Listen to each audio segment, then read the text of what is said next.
Pepper ನೋಡಿ, ಕಾಳುಮೆಣಸು ಕರಿಮುಂಡ ಕಾಳುಮೆಣಸು ಅಂತ ಹೇಳಿದ್ವಲ್ಲ, ಇದೇನೆ. ಇದು ನಮ್ದೇನೆ, ನಮ್ಮ ಅಡಿಕೆ ತೋಟದಲ್ಲೇ ಬೆಳೆದಿರ್ತಕ್ಕಂಥದ್ದು.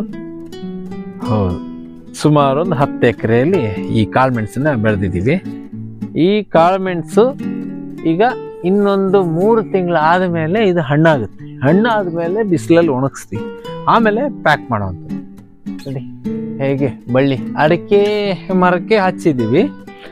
ಅಡಿಕೆ ತೋಟದ ಒಳಗಡೆ ನಾವು ಈ ಕಾಳುಮೆಣಸು, ಏಲಕ್ಕಿ, ಬಾಳೆ ಗಿಡ ಇಂಥವನ್ನೆಲ್ಲ ಬೆಳಿತೀವಿ.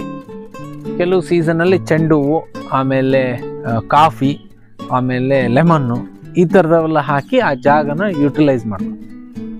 ತೋರಿಸಿ, ಈ ಕಡೆನೂ ಇದೆ ನೋಡಿ, ಎಲ್ಲ ಇದೆಲ್ಲ ಕಾಳುಮೆಣಸೆ. ಬನ್ನಿ, ಎಲ್ಲ ಕಾಳುಮೆಣಸು.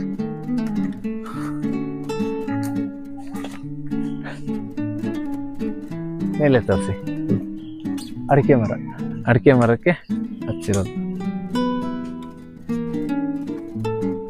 ಇದಕ್ಕೆ ಅಂತ ಸಪ್ರೇಟ್ ಆಗಿ ಏನು ಕೃಷಿ ಮಾಡಲ್ಲ. ಅಡಿಕೆ ಗಿಡಕ್ಕೆ ಏನು ಗೊಬ್ಬರ ಹಾಕ್ತೀವಿ ಅದನ್ನೇ ತಿನ್ಕೊಂಡು ಚೆನ್ನಾಗಿ ಬೆಳೀತದೆ. ಈ ಕಡೆ ಎಲ್ಲ ಒಂದ್ಸರಿ ಹಿಡೀರಿ ನೋಡಿ, ಇದು ನಮ್ಮದೇ ತೋಟ.